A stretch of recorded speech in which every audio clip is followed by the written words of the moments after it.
In front of me is on our Magic5 Lite, and today I would like to show you where you can access all your downloads.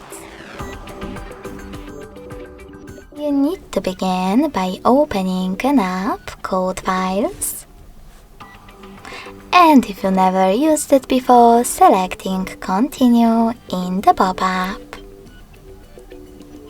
Following that, tap on Allow and click on this gray sweater next to allow access to manage all files. When you finished, just go back. Now tap on Browse at the bottom in the middle and select Downloads category. As you can see, all my downloaded files are over here. If you want to access one, just click on it.